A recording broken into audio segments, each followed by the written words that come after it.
या hi everyone, welcome back to the channel. आज जो हम स्टॉक डिस्कस करेंगे that is Force Motors. So this is a short video regarding fundamental and technical analysis of Force Motors.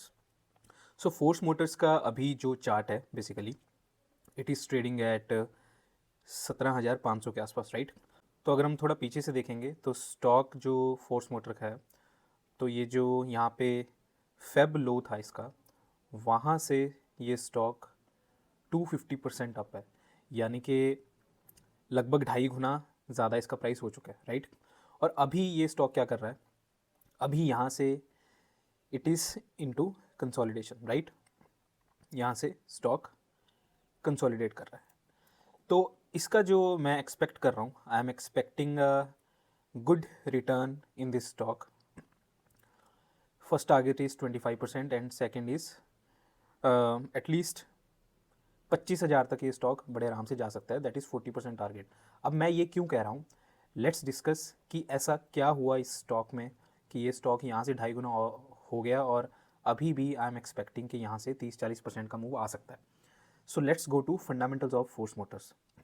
See, Force Motor की जो market cap है that is 23,000 crore और इसका जो स्टॉक पी है वो 28 चल रहा है, राइट। और जो कि इंडस्ट्री पी से कम है ऑफ कोर्स। और अगर आप इसका पैग रेशियो देखोगे it is 0.28, just 0.28। Normally we say कि 1 से कम अगर पैग रेशियो है that's a good point, right. और अगर हम इसका अब देखो यहाँ पे चार्ट देके आपको ये लगेगा कि यार स्टॉक 2.5 गुना होगा तो इसका पी तो बहुत हाई होगा, बट ऐसा नहीं है। सी, इसका जो पी है अगर हम 3 साल का मीडियम भी देखें दैट इज़ 29 और यहाँ पे अभी जो स्टॉक पी है 27 चल रहा है, 28 चल रहा है, राइट। तो यहाँ पे इतना स्टॉक बढ़ने के बाद भी इसका पी क्यों नहीं रेज हुआ, उसका रीज़न यहाँ पे है। सी, इसका जो EPS था that is earning per share, that was 458 in last quarter. और अभी जो रिसेंटली क्वार्टर के रिजल्ट आए थे, यहाँ पे देखो, यहाँ पे इसका स्टॉक पी भी 47 चला गया था एक बार जब स्टॉक ने हाई मारा। उसके बाद क्योंकि स्टॉक भी करेक्ट कर गया, कितना करेक्शन हुआ यहाँ पे, सी यहाँ पे अगर हम टॉप से देखें तो यहाँ पे 32% करेक्शन आ गया क्योंकि स्टॉक भी करेक्ट कर गया, प्लस जो इसका EPS है वो 458 से कितना चला गया, 622। मतलब 30 से 35% का जंप इन EPS देखने को मिला है, राइट। तो क्योंकि स्टॉक भी करेक्ट कर गया और EPS बढ़ गया, इसलिए इसका शार्पली डिक्लाइन इन PE आ चुका है। PE बेसिकली क्या होता है, प्राइस डिवाइडेड बाय अर्निंग्स। तो अगर प्राइस गिरेगा और अर्निंग बढ़ेगी तो PE शार्पली डिक्लाइन करेगा, राइट। तो इसलिए स्टॉक में 2.5 गुना चलने के बाद भी 30% करेक्शन पर ही पीई जो है बेसिकली 3 साल के मीडियन पे दोबारा आ चुका है, राइट। सो दिस स्टॉक हम ये नहीं कह सकते कि ये स्टॉक महंगा है, this is at good value, right. और अभी कुछ और पॉइंट हम इसके डिस्कस करते हैं, राइट। तो बेसिकली अब काफ़ी लोग सोच रहे होंगे कि ऐसा क्या हुआ इस कंपनी में कि ये कंपनी 2.5 गुना चली गई, इतना ज़्यादा प्राइस बढ़ गया एकदम से, राइट। तो हम सबसे पहले इसका फोर्स मोटर का जो बिजनेस है उसके बारे में डिस्कस करते हैं। फोर्स मोटर बेसिकली क्या करता है, सी, फोर्स मोटर जो आपका है वो ये वाले व्हीकल्स बनाता है, right. So it's a auto company. तो ये आपने देखा होगा जितनी भी ट्रैवलर्स आती हैं, ठीक है, अर्बेनिया करके ये जो सेगमेंट है इन्होंने 2022 में लॉन्च किया था। और बस आती है, इनकी जो एम्बुलेंस आप देखते हो वो फोर्स लिखा होता है, तो ये सारा फोर्स मोटर्स मैन्युफैक्चर करता है। बट इनका जो मेन जंप आया ना कंपनी के अंदर, वो किसकी वजह से आया वो हम अभी नोटिस करते हैं, राइट। वो हम देखते हैं, राइट। सी, मैंने गूगल से पूछा रिसेंट न्यूज़ बताओ फोर्स मोटर के बारे में, तो इसने मुझे बताया कि जो अभी नवंबर की जो सेल्स आई है ना फोर्स मोटर की, वो 53% ईयर ऑन ईयर बेसिस पे इंक्रीज़ किया है। मतलब आप समझ रहे हो, अगर पहले 100 गाड़ियाँ बेचते थे अब ये 150 गाड़ी बेची है इन्होंने इस नवंबर में, right. So this is a massive jump. दूसरा, अगर हम इसका चेक करें कि इसके फंडामेंटल में ऐसा क्या हुआ कि इतना ज़्यादा स्टॉक भाग गया, तो उसके कुछ reasons, that is strategic business realignment. मतलब कंपनी ने एक्चुअली क्या किया, फोर्स मोटर ने, this company made a pivotal decision to exit low margin segment tractors. Basically क्या था, पहले फोर्स मोटर, आपने सुना होगा फोर्स के ट्रैक्टर्स आते थे, तो ये फोर्स वाले पहले ट्रैक्टर बना रहे थे जो कि बहुत ही लो मार्जिन बिजनेस था। अभी इन्होंने क्या किया, मार्च 2024 में, लास्ट ईयर मार्च में इन्होंने ट्रैक्टर वाला बिजनेस एग्जिट कर दिया, राइट। सी, मार्च 31 2024 में इन्होंने ट्रैक्टर वाला जो बिजनेस है वो बंद कर दिया क्योंकि वो बहुत ही लो मार्जिन बिजनेस था, राइट। और वो वाला जो इन्होंने टाइम और एनर्जी, बेसिकली पैसा है, वो वाला कहाँ पे शिफ्ट किया, दे स्टार्टेड मेकिंग OEM मतलब ओरिजिनल इक्विपमेंट मैन्युफैक्चरर। मतलब इन्होंने पार्टनरशिप करी किसके साथ, luxury brands, for example Mercedes and BMW।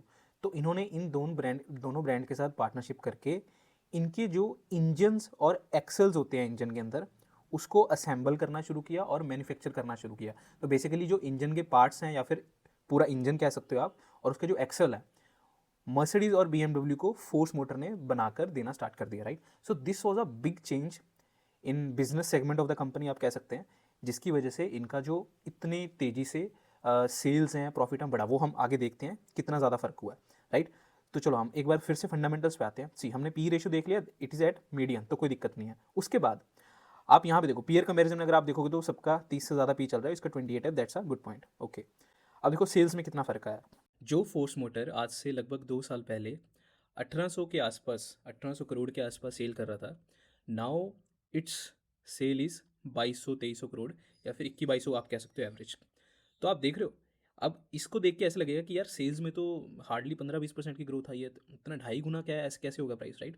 चलो ठीक है, उसके बाद देखो क्या हुआ। उसके बाद हम एक बार ईयरली देखते हैं। ईयरली में अगर आप देखोगे तो 2022 या 23 से, मतलब 2022 से लगा लो आप, पिछले 3 साल में सेल्स इसके 2.5 गुना हो गया, ठीक है। बट अगर पिछले साल के हिसाब से देखो, जहाँ से प्राइस 2.5 गुना हो, वहाँ से इतना कोई फर्क नहीं है, ठीक है, वही 15-20% सेल ज़्यादा हुई है, राइट। बट मेन डिफरेंस कहाँ है। सी, जैसा कि मैंने आपको बताया कि ये पहले ट्रैक्टर्स बनाते थे और that was a very low margin business. यहाँ पे देखो क्या था, 2021-22 में क्या हुआ। यहाँ पे मार्जिन इनका पहले 8% रहता था, यहाँ पे 1-2% चला गया था। अब इनका मार्जिन देखो कितना है, दैट इज़ 14%। सो मार्जिन में बेसिकली जब से इन्होंने पार्टनरशिप करी है, खासकर मार्च 2024 से, इनका जो मार्जिन है ना वो सिग्निफिकेंटली रेज हो गया, राइट। तो दिस इज़ द रीज़न कि फोर्स मोटर का शेयर इतना भागा है, राइट।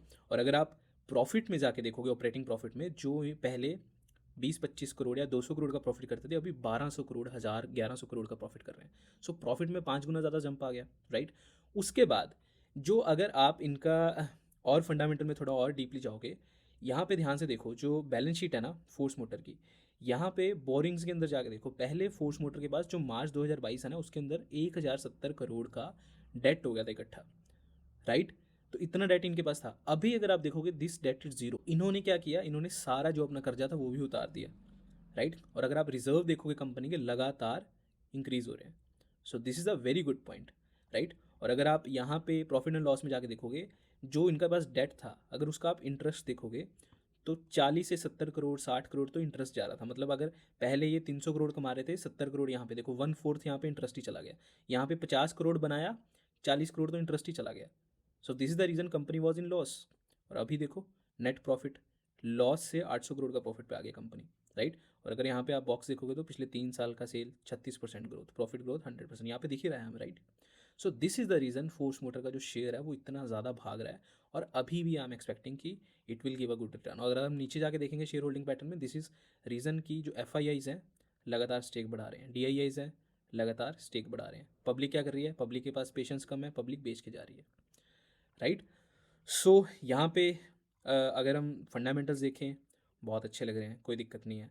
अगर हम टेक्निकल का पार्ट देखें, वो भी बहुत अच्छा लग रहा है, कोई दिक्कत नहीं है। सो दिस इज़ माई एक्सपेक्टेशन। मतलब अगर आप इसको भी छोड़ दो तो 25% का रिटर्न बहुत ही प्यार से दिखता है फोर्स मोटर के अंदर, अगर अपने ऑल टाइम हाई के आसपास भी जाता है। और जब ये कंपनी बेसिकली, जब इतने ज़्यादा स्ट्रेटेजिक चेंजेस होते हैं ना कंपनी में, अब देखो आप सारे जो पीयर्स हैं 32-33 के PE पे ट्रेड कर रहे हैं, राइट। तो फोर्स मोटर ने ऐसा क्या गुना किया कि 28 पे ट्रेड करेगा, राइट।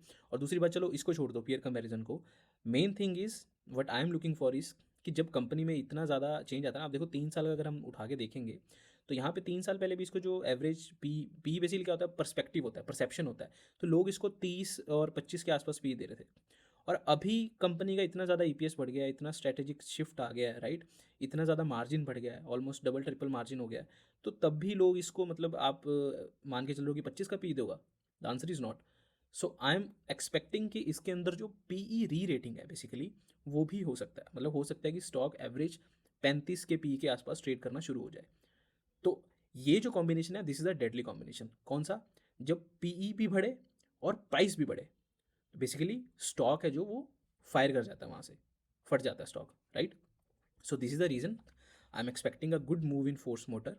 और लेट्स सी कैसा परफॉर्म करता है। And if you want to learn how I filter, how I select stocks, जैसे कि मैंने आपको यहाँ पे फोर्स मोटर का बताया, कुछ दिन पहले मैंने डॉक्टर रेड्डी का बताया था, तो you can contact me on this number, right. If you want to learn how I trade और हाउ आई इन्वेस्ट, कैसे मैं ये फिल्टर करता हूँ, राइट। हमारी एक कम्युनिटी भी है, प्राइवेट कम्युनिटी, जिसके अंदर लोग खुद से ये फाइंड आउट कर पाते हैं, जिसके अंदर लोग डिस्कस करते हैं सारा कुछ, तो you can contact me if you want to learn, right?